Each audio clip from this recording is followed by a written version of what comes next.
সুপ্রিয় দশম শ্রেণীর শিক্ষার্থীবৃন্দ, দশম শ্রেণীতে অধ্যয়নরত বাণিজ্য বিভাগে বা ব্যবসা শিক্ষা শাখার শিক্ষার্থীদের দৃষ্টি আকর্ষণ করছি। আমাদের আজকের যে ক্লাসটি বসে রয়েছে দশম শ্রেণীর হিসাব বিজ্ঞান। হিসাব বিজ্ঞানে আমরা দশম অধ্যায় থেকে আজকে আলোচনা করব। দশম অধ্যায় আমাদের নাম হচ্ছে আর্থিক বিবরণী। আর্থিক বিবরণী তোমাদেরকে আজকের ক্লাস আলোচনা হবে। আর্থিক বিবরণী প্রত্যেকটা ব্যবসা প্রতিষ্ঠানের একটা নির্দিষ্ট সময়ের মধ্যে আর্থিক অবস্থা জানার জন্য আর্থিক বিবরণী প্রস্তুত করা হয়। প্রত্যেকটা ব্যবসা প্রতিষ্ঠান একটা নির্দিষ্ট সময়ে আর্থিক অবস্থা জানার জন্য আর্থিক বিবরণী প্রস্তুত করা হয়। আর্থিক বিবরণীর প্রধানত দুটি লক্ষ্য আছে। একটি লক্ষ্য হলো একটি নির্দিষ্ট হিসাবকালের আর্থিক ফলাফল নির্ণয় করা, আর অন্য লক্ষ্যটি হলো একটি নির্দিষ্ট তারিখে প্রতিষ্ঠানের মোট সম্পদ, দায়, মালিকানা সত্ত্বা নিরূপণ করা। একজন ব্যবসায়ী সে যখন ব্যবসা আরম্ভ করে স্বভাবতই সে বছর শেষে জানতে চায় তার কারবারের লাভ হলো নাকি লস হলো, অথবা তার কারবারের সর্বশেষ অবস্থা কি, এই কারবারটি চলমান থাকবে কতদিন, এটা সে ধারণা করতে পারে, বা এটি চালু রাখা যাবে কিনা বা বন্ধ করে দিতে হবে। এটা সে আর্থিক ফলাফলের উপর ভিত্তি করে সে সিদ্ধান্ত নেয়। আর্থিক বিবরণী আর্থিক ফলাফল নির্ণয় করার জন্য লাভ ক্ষতি নির্ণয় করতে হবে। লাভ ক্ষতি নির্ণয়ের জন্য যে বিবরণী প্রস্তুত করা হয় তার নাম হচ্ছে বিশদ আয় বিবরণী। এটাকে ইংরেজিতে বলা হয় statement of comprehensive income. Statement of comprehensive income বা বিশদ আয় বিবরণী। আর সম্পদ ও দায় জানার জন্য যে বিবরণী প্রস্তুত করা হয় তাকে বলা হয় আর্থিক অবস্থার বিবরণী বা financial statement, statement of financial position. এটা হচ্ছে আর্থিক অবস্থার বিবরণী জানার জন্য তৈরি করা হয় স্টেটমেন্ট অফ ফিনান্সিয়াল পজিশন। আগে এটাকে উদ্বৃত্তপত্র বা ব্যালেন্স শিট নামে আখ্যায়িত করা হতো। বর্তমানে এটার নাম হয়ে গেছে স্টেটমেন্ট অফ ফিনান্সিয়াল পজিশন বা আর্থিক অবস্থার বিবরণী। সুপ্রিয় শিক্ষার্থীবৃন্দ, আর্থিক বিবরণী 5 ধরনের আর্থিক বিবরণী আছে। তোমাদের বইয়ের 142 পৃষ্ঠায় আছে আন্তর্জাতিক হিসাব মান 101 IAS 01 অনুযায়ী নিম্নরূপ 5 প্রকারের আর্থিক বিবরণী প্রস্তুত করা হয়। 1 নম্বর আর্থিক বিবরণী হচ্ছে বিশদ আয় বিবরণী। 1 নম্বর হচ্ছে বিশদ আয় বিবরণী।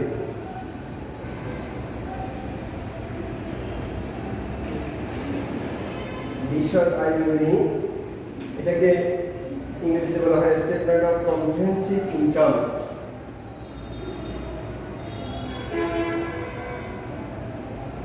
Statement of comprehensive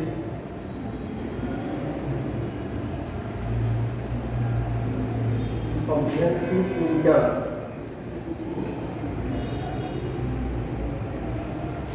Statement of comprehensive income হচ্ছে মালিকানা সত্ত্বে পরিবর্তন বিবরণী। মালিকানা সত্ত্বে পরিবর্তন বিবরণী। মালিকানা সত্ত্বে পরিবর্তন বিবরণী বা statement of changes in equity.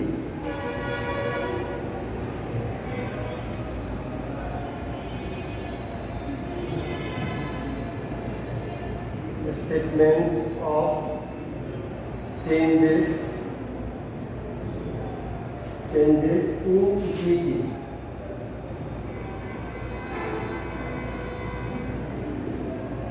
Statement of changes in equity.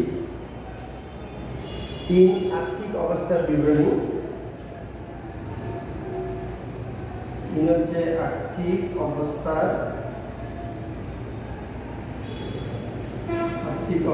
বিবরণী। আর্থিক অবস্থার বিবরণী এটাকে বলা হয় স্টেটমেন্ট অফ ফিনান্সিয়াল পজিশন।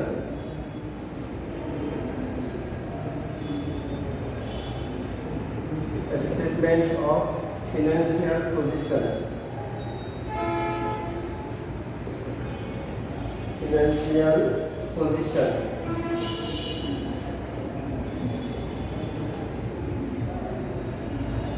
আসো প্রিয় শিক্ষার্থীবৃন্দ, এই 3 ধরনের আর্থিক বিবরণী আমরা দশম শ্রেণীর সিলেবাসে অন্তর্ভুক্ত আছে। নবম দশম শ্রেণীর সিলেবাসে 3 ধরনের আর্থিক বিবরণী, আমরা এই 3 ধরনের আর্থিক বিবরণী নিয়ে আলোচনা করব। আরও 2 ধরনের আর্থিক বিবরণী আছে, নগদ প্রবাহ বিবরণী এবং আর্থিক অবস্থার বিবরণীতে ব্যবহৃত প্রয়োজনীয় নোট এবং গুরুত্বপূর্ণ বিষয়ের নীতিমালা। এই 2টি বিষয় তোমরা পরিশ্রেণীতে গেলে পড়বে। আপাতত আমরা এই 3টি বিষয় নিয়ে আলোচনা করব যেটা আমাদের সিলেবাসের অন্তর্ভুক্ত আছে। এক হচ্ছে বিশদ আয় বিবরণী বা স্টেটমেন্ট অফ কম্প্রিহেনসিভ ইনকাম। 2 মালিকানা সত্ত্বের পরিবর্তন বিবরণী বা statement of changes in equity. 3 হচ্ছে আর্থিক অবস্থার বিবরণী বা স্টেটমেন্ট অফ ফিনান্সিয়াল পজিশন। বিশদ আয় বিবরণী, আমরা প্রথমে বিশদ আয় বিবরণী নিয়ে আলোচনা করি। বিশদ আয় বিবরণীতে শুধুমাত্র মুনাফা জাতীয় আয় এবং ব্যয় লিপিবদ্ধ করা, শুধুমাত্র মুনাফা জাতীয় আয় এবং ব্যয়গুলি নিয়ে বিশদ আয় বিবরণী প্রস্তুত করা হয়। আমরা আমাদের দেশে সাধারণত 2 ধরনের প্রতিষ্ঠান দেখতে পাই। এক ধরনের প্রতিষ্ঠান হচ্ছে সেবা প্রদানকারী প্রতিষ্ঠান, অন্য ধরনের প্রতিষ্ঠান হচ্ছে ক্রয় বিক্রয়কারী প্রতিষ্ঠান। সেবা প্রদানকারী প্রতিষ্ঠান, এটা সাধারণত সেবা প্রদানকারী প্রতিষ্ঠান বলতে আমরা বিদ্যালয়, হাসপাতাল, স্কুল, কলেজ, হাসপাতাল, তারপরে অন্যান্য সেবাদানকারী সংস্থা যারা আছে তাদেরকে বুঝি। এই সেবা প্রদানকারী প্রতিষ্ঠানের বিশদ আয় বিবরণী করতে হলে প্রথমে সেবা আয় থেকে সেবা প্রদানের ব্যয় বাদ দিলে নিট মুনাফা পাওয়া যায়। সেবা আয় থেকে সেবা প্রদানের ব্যয় বাদ দিলে নিট মুনাফা পাওয়া যায়। অন্যদিকে পণ্য ক্রয় বিক্রয়কারী প্রতিষ্ঠানের ক্ষেত্রে বিক্রয়লব্ধ আয় থেকে বিক্রিত পণ্যের ব্যয় বাদ দিলে বিক্রিত পণ্যের ব্যয় বাদ দিলে মোট মুনাফা পাওয়া যায়। অপরদিকে পণ্য ক্রয় বিক্রয় ব্যবসার ক্ষেত্রে পণ্য বিক্রয়লব্ধ অর্থ থেকে বিক্রিত পণ্যের ব্যয় বাদ দিলে মোট মুনাফা পাওয়া যায়। আবার মোট মুনাফা থেকে পরিচালন খরচ বাদ দিলে পরিচালন মুনাফা পাওয়া যায়। আর পরিচালন মুনাফার সাথে অন্যান্য আয় যোগ করে অন্যান্য ব্যয় বাদ দিলে নিট মুনাফা পাওয়া যায়। তাহলে দেখো, সেবা প্রদানকারী প্রতিষ্ঠান সরাসরি আমরা মোট সেবা আয় থেকে সেবা প্রদানের ব্যয় বাদ দিলে সেখানে আমরা নিট মুনাফা পেয়ে গেছি। আর ক্রয় বিক্রয়কারী প্রতিষ্ঠানের ক্ষেত্রে আমরা দেখেছি আমাদেরকে এই বিশদ আয় বিবরণী করতে হবে 3টি ধাপে। প্রথম ধাপ হচ্ছে মোট মুনাফা নির্ণয়, দ্বিতীয় ধাপ হচ্ছে পরিচালন মুনাফা নির্ণয়, আর তৃতীয় ধাপ হচ্ছে নিট মুনাফা নির্ণয়। তাহলে আমাদেরকে খেয়াল রাখতে হবে, পরীক্ষার প্রশ্নে আগে দেখতে হবে এটা সেবা প্রদানকারী প্রতিষ্ঠানের অঙ্ক নাকি ক্রয় বিক্রয়কারী প্রতিষ্ঠানের অঙ্ক। যদি ক্রয় বিক্রয়কারী প্রতিষ্ঠানের অঙ্ক হয় তাহলে 3টি ধাপে বিশদ আয় বিবরণী প্রস্তুত করতে হবে। আর যদি সেবা প্রদানকারী প্রতিষ্ঠান হয় তাহলে 1টি ধাপে বিশদ আয় বিবরণী প্রস্তুত করতে হবে। তাহলে আসো, এই যে সেবা প্রদানকারী প্রতিষ্ঠানের কথা বললাম, সেবা আয় বলতে একটা প্রতিষ্ঠান, সেবা প্রদানকারী প্রতিষ্ঠানগুলো সাধারণত যে আয়গুলি করে থাকে সেইগুলো তার সেবায়। যেমন ধরো একটা রেস্টুরেন্টে সে গ্রাহকদেরকে যে সেবা দিবে, রেস্টুরেন্টে বিভিন্ন ধরনের অনুষ্ঠান হয়, যেমন জন্মদিন অনুষ্ঠান, তারপরে বিভিন্ন রকমের বিয়ে শাদীর অনুষ্ঠান, এগুলো রেস্টুরেন্টে হয় আজকাল। এই সমস্ত অনুষ্ঠানের ক্ষেত্রে ওদের যে টাকা আয় হবে সেটা হচ্ছে তার সেবা আয়। সেখান থেকে এই অনুষ্ঠানগুলো পরিচালনা করতে গিয়ে বা ব্যবসা পরিচালনা করতে গিয়ে তার যে সমস্ত ব্যয় আছে সকল ব্যয়গুলো বাদ দিলে তার যা থাকবে সেটা হচ্ছে নিট মুনাফা। আর ক্রয় বিক্রয়কারী প্রতিষ্ঠানের ক্ষেত্রে আমরা বলছিলাম যে একটু আগে 3টি ধাপে ক্রয় বিক্রয়কারী প্রতিষ্ঠানের বিশদ আয় বিবরণী প্রস্তুত করতে হবে। প্রথম ধাপ হচ্ছে নিট বিক্রয় থেকে বিক্রিত পণ্যের ব্যয় বাদ দিলে মোট মুনাফা পাওয়া যায়। তোমাদের বইয়ের 143 পৃষ্ঠায় এখানে একটা লিস্ট দেওয়া আছে। সেই লিস্টের মধ্যে বিক্রিত পণ্যের ব্যয় একটা লিস্ট দেওয়া আছে, সেখানে সেই লিস্ট এটা আমাদেরকে একটু পড়ে নিতে হবে। বিক্রিত পণ্যের ব্যয় প্রারম্ভিক মজুত পণ্য, পণ্য ক্রয়, ক্রয় পরিবহন, আমদানি শুল্ক, জাহাজ ভাড়া, ডক চার্জ, মজুরি, কুলির মজুরি ইত্যাদি ইত্যাদি। অর্থাৎ এখানে নিট বিক্রয় থেকে বিক্রিত পণ্যের ব্যয় বাদ দিতে হবে। তাহলে বিক্রিত পণ্যের ব্যয়গুলো যোগ করতে হবে। নিট বিক্রয় কীভাবে আসবে? নিট বিক্রয় হচ্ছে বিক্রয় থেকে বিক্রয় ফেরত, বিক্রয় বার্তা এগুলো বাদ দেওয়ার পর যা থাকবে সেটাকে বলে নিট বিক্রয়। অলিখিত বিক্রয় থাকলে সেটা তোমাকে বিক্রয়ের সাথে যোগ করতে হবে। এরপরে বাদ দেওয়ার পরে সর্বশেষ বিক্রিত পণ্যের ব্যয়গুলো আমরা যোগ করবো, যোগ করার পরে সেখান থেকে সমাপনী মজুত পণ্য বাদ দিব। সমাপনী মজুত পণ্য বাদ দিলে যা থাকবে সেটা বাইরে যাবে, তারপরে নির্বিক্রিয় থেকে বাদ দিলে আমরা মোট মুনাফা পেয়ে যাবো। এরপর আসলে দ্বিতীয় ধাপ। দ্বিতীয় ধাপে মোট মুনাফা থেকে ব্যবসা পরিচালন ব্যয় বাদ দিলে পরিচালন মুনাফা পাওয়া যাবে। তাহলে পরিচালন ব্যয় মোট মুনাফা আমরা ক থেকে পাবো, যেটা আমাদের প্রশ্নে আগে থেকেই বলা থাকবে যে মোট মুনাফা নির্ণয় অথবা মোট মুনাফা পরীক্ষার প্রশ্নে দেওয়া থাকবে। আর যদি মোট মুনাফা আমরা বের করি তাহলে মোট মুনাফা প্রথমে লিখবো মোট মুনাফা, তারপর লিখবো বাদ পরিচালন ব্যয়। পরিচালন ব্যয়গুলো একটা লিস্ট এখানে দেওয়া আছে। দেখো ব্যবসা পরিচালনা করতে গিয়ে যে ব্যয়গুলো হয়, যেমন বেতন ভাতা, ভ্রমণ ও যাতায়াত খরচ, প্রশিক্ষণ ভাতা, ছাপা মণিহারি ডাক ও তার খরচ, গ্যাস বিদ্যুৎ পানি উপযোগ খরচ, অফিস ও গোডাউন ভাড়া। গ্যাস বিদ্যুৎ পানি এগুলোকে উপযোগ খরচ বলা হয়। উপযোগ হচ্ছে কি মানুষের অভাব মোচনের ক্ষমতা, কোনো দ্রব্যে মানুষের অভাব মোচনের ক্ষমতাকে উপযোগ বলে। তাহলে গ্যাস বিদ্যুৎ পানি এগুলো হচ্ছে, এগুলোর অন্য নাম হচ্ছে উপযোগ খরচ। যদি পরীক্ষার প্রশ্নে উপযোগ খরচ থাকে তাহলে তোমাকে উপযোগ খরচে লিখতে হবে, অথবা গ্যাস বিদ্যুৎ পানি এভাবে থাকতে পারে। অফিসে গোডাউন ভাড়া, ইজারা ভাড়া, ব্যাংক চার্জ, বিপণন বিজ্ঞাপন খরচ, প্যাকিং খরচ, বিক্রয় পরিবহন, দালান কোঠার অবচয়, অফিস সরঞ্জামের অবচয়, বিক্রয় কমিশন, বীমা খরচ, আইন খরচ, প্রদত্ত বার্তা বা বার্তা খরচ, সুনামের অবলম্বন, প্যাটেন্টের অবলম্বন, ট্রেডমার্কের অবলম্বন, যত অবলম্বন আছে, ইজারা সমুদ্র অবলম্বন, তারপরে আছে তোমার কুরিন খরচ, আপ্যায়ন খরচ ইত্যাদি। তাহলে এখানে এই যে পরিচালন ব্যয়ের একটা লিস্ট দেওয়া আছে, তোমাদের এই ব্যয়গুলো মাঝে মাঝে এগুলো চর্চা করতে হবে, তাহলে তোমরা সহজে মনে রাখতে পারবে। তাহলে দ্বিতীয় ধাপটা হচ্ছে কি মোট মুনাফা থেকে পরিচালন ব্যয় বাদ দিলে পরিচালন মুনাফা পাওয়া যায়। এরপর আসলে তৃতীয় ধাপ। তৃতীয় ধাপ হচ্ছে পরিচালন মুনাফার সাথে অন্যান্য আয় যোগ করে অন্যান্য ব্যয় বাদ দিলে পরিচালন নিট মুনাফা পাওয়া যায়। পরিচালন মুনাফার সাথে অন্যান্য আয় যোগ করে অন্যান্য ব্যয় বাদ দিলে নিট মুনাফা পাওয়া যায়। তাহলে আসলে অন্যান্য আয়গুলো কি, তোমাদের বইয়ের 143 পৃষ্ঠায় অন্যান্য আয়গুলো দেওয়া আছে, যেমন ব্যাংক আমানতের সুদ, প্রাপ্ত লভ্যাংশ, ভাড়া আয়, কমিশন আয় বা প্রাপ্ত কমিশন, স্থায়ী সম্পদ বিক্রয়জনিত মুনাফা, প্রাপ্ত বার্তা, বিনিয়োগ সুদ। অর্থাৎ ব্যবসা পরিচালনা করে যে আয় হবে তার বাইরে অন্যান্য আয়গুলো, ব্যবসা পরিচালনার বাইরে যে পণ্যের ব্যবসায় করুক না কেন, যে ব্যবসায় করুক না কেন, তাকে এই আয়গুলো তার থাকতে পারে, সেজন্য অন্যান্য আয়গুলো যোগ করতে হবে। আর তারপরে যোগফল থেকে অন্যান্য ব্যয় বাদ দিতে হবে। অন্যান্য ব্যয়গুলো কি, ঋণের সুদ, ব্যাংক জমার সুদ, ব্যাংক জমা তৃতীয় সুদ, স্থায়ী সম্পদ বিক্রয়জনিত ক্ষতি, ঋণপত্রের সুদ, দুর্ঘটনাজনিত বা ক্ষতি বা বিবিধ ক্ষতি, চুরি বা দুর্ঘটনাজনিত ক্ষতি ইত্যাদি, এগুলো হচ্ছে অন্যান্য ব্যয়। তাহলে আমরা তৃতীয় ধাপটা কি করলাম? তৃতীয় ধাপ হচ্ছে যে পরিচালন মুনাফার সাথে অন্যান্য আয়গুলো যোগ করে অন্যান্য ব্যয় বাদ দিলে নিট মুনাফা পাওয়া যায়। তাহলে আমরা বিশদ আয় ব্যয় নিয়ে আলোচনা করলাম। আমি একটু রিপিট করছি আবার। বিশদ আয় ব্যয় নিয়ে দুই ধরনের বিশদ আয় ব্যয় নিয়ে পরীক্ষা আসে, একটা সেবা প্রদানকারী প্রতিষ্ঠান আর একটা হচ্ছে পণ্য ক্রয় বিক্রয়কারী প্রতিষ্ঠান।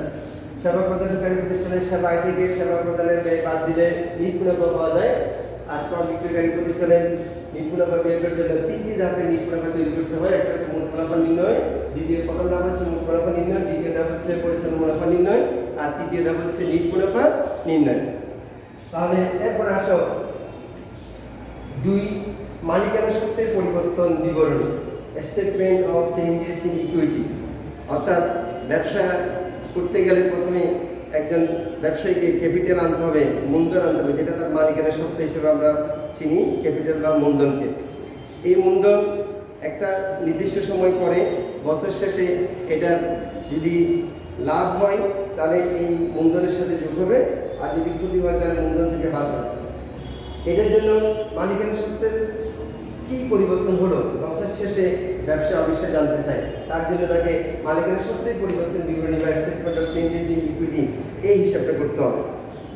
এই ক্ষেত্রেও আমাদের বইয়ের 146 পৃষ্ঠা দেওয়া আছে। দেখো একটা চক, এটা শুরুতে মূলধন, যেটা প্রারম্ভিক উদ্বৃত্ত, এটা মিলে দেওয়া থাকবে, যোগ অতিরিক্ত মূলধন বা বিনিয়োগ, যেটা প্রশ্ন যদি থাকে সমন্বয় থাকবে, এটা অতিরিক্ত মূলধন।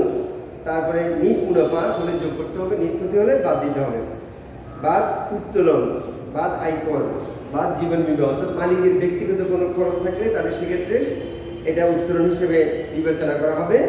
মালিক যদি কারবার থেকে যদি পণ্য উত্তোলন করে তাহলে সেক্ষেত্রেও তার মালিকানা সত্ত্ব কমে যাবে। অর্থাৎ এটা বিয়োগ করতে হবে, নগদ উত্তোলন করতে পারে, পণ্য উত্তোলন করতে পারে, মালিক কারবার থেকে আয়কর পরিশোধ করতে পারে, যেটা আয়করটা মালিকের ব্যক্তিগত খরচ। সেজন্য এগুলো উত্তোলনের সাথে যোগ হবে, অর্থাৎ মূলধন থেকে বাদ যাবে। সর্বশেষ সাধারণ সঞ্চিতিটা যোগ করতে হবে, তাহলে মালিকানা সত্ত্বের পরিবর্তন বিবরণীর সমাপনী উদ্বৃত্ত চলে আসবে। এই সমাপনী উদ্বৃত্ত আমরা নিয়ে যাবো কোথায়? আর্থিক অবস্থার বিবরণীতে। এরপরে তৃতীয় ধাপে আমাদেরকে করতে হবে আর্থিক অবস্থার বিবরণী বা স্টেটমেন্ট অফ ফিনান্সিয়াল পজিশন। এখানে আর্থিক অবস্থার বিবরণী এটা তোমার প্রস্তুত করার জন্য এখানে তোমার 148 পৃষ্ঠায় একটা চক দেওয়া আছে। এই চকটাকে তোমাকে ফলো করতে হবে। আর্থিক অবস্থার বিবরণীতে প্রথমত আমরা সম্পদগুলো দেখাই, এটা এই চক অনুযায়ী তোমাকে মেনে চলতে হবে। এখানে অবশ্য দুইটা পদ্ধতি আছে আর্থিক অবস্থার বিবরণী তৈরি করার জন্য, স্থায়ী অগ্রাধিকার পদ্ধতি এবং তরল অগ্রাধিকার পদ্ধতি। আমরা এই চকের মধ্যে যেটা দেওয়া আছে স্থায়ী অগ্রাধিকার পদ্ধতিতে চকটা করে দেওয়া আছে, আমরা এই চকটা ফলো করতে পারি, অথবা এই চকের বিপরীত করে দিলেই এটা হয়ে যাবে তরল অগ্রাধিকার পদ্ধতি। তাহলে আসা আর্থিক অবস্থার বিবরণী এটা কি? এটা যে একটা হিসাবকাল শেষে ব্যবসায়ের সম্পদ, দায় দেনা এবং আর্থিক অবস্থার সম্পর্কে জানা জন্য এই আর্থিক অবস্থার বিবরণী প্রস্তুত করা হয়। অর্থাৎ কী পরিমাণ সম্পদ আছে, কারবারের দায় কত আছে, মূলধন কত আছে, তারপরে পাশাপাশি পাওনাদার বা দায় এগুলো বললাম, অর্থাৎ তার সর্বশেষ অবস্থা, ব্যবসায়ী সর্বশেষ অবস্থা জানার জন্য এই আর্থিক অবস্থার বিবরণী প্রস্তুত করা হয়। আর্থিক অবস্থার বিবরণীতে প্রথমত আমরা সম্পদগুলো দেখাবো। সম্পদকে 4 ভাগে ভাগ করা হয়: স্থায়ী সম্পদ, তারপরে চলতি সম্পদ, দীর্ঘমেয়াদী দায় এবং চলতি দায়। এক্ষেত্রে আমরা যদি স্থায়ী অগ্রাধিকার পদ্ধতি অনুসরণ করে যদি আমরা আর্থিক অবস্থায় বিবরণী তৈরি করি, তাহলে স্থায়ী সম্পদ আগে দেখাবো, তারপর দীর্ঘমেয়াদী দায় দেখাবো, তারপর হলো চলতি সম্পদ, তারপর আসবে আবার চলতি দায়, মালিকানা সত্ত্ব এবং এরপরে চলতি দায়। তাহলে একটা চক এখানে করে দেওয়া আছে, দেখো স্থায়ী সম্পদগুলো 148 পৃষ্ঠায়, তোমাদের বইয়ের 148 পৃষ্ঠায় স্থায়ী সম্পদগুলো দেওয়া আছে, যে সুনাম, আসবাবপত্র, অফিস সরঞ্জাম, যন্ত্রপাতি, ভূমি, দালঘোটা, এগুলো যদি অবস্থায় থাকে সমন্বয়ে তারা অবস্থায় বাদ দিতে হবে। দীর্ঘমেয়াদী বিনিয়োগের মধ্যে আছে বিনিয়োগ, অথবা যদি আমরা প্রদত্ত ঋণ থাকে তাহলে এটা দীর্ঘমেয়াদী বিনিয়োগ হিসাবে ধরবো। এরপর চলতি সম্পদ, নগদ, ব্যাংক জমা, দেনাদার থেকে দেনাদার সাথে সমন্বয় যদি থাকে সেই বিষয়গুলো সমন্বয় সাধন করতে হবে। এরপর প্রাপ্য বিল, অবৈধ অনুযায়ী প্রাপ্য আয়, অগ্নি প্রদত্ত খরচ, সম্পদ, মজুত পণ্য, প্র্যাকটিক্যালি অঙ্ক করার সময় কিন্তু আরও বিস্তারিত জানবে।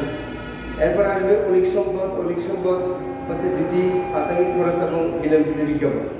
তাহলে এই স্থায়ী সম্পদ, দীর্ঘমেয়াদী বিনিয়োগ, চলতি সম্পদ এবং অলিক সম্পদ সবগুলো যোগ করলে টোটাল মোট সম্পদ বের হবে।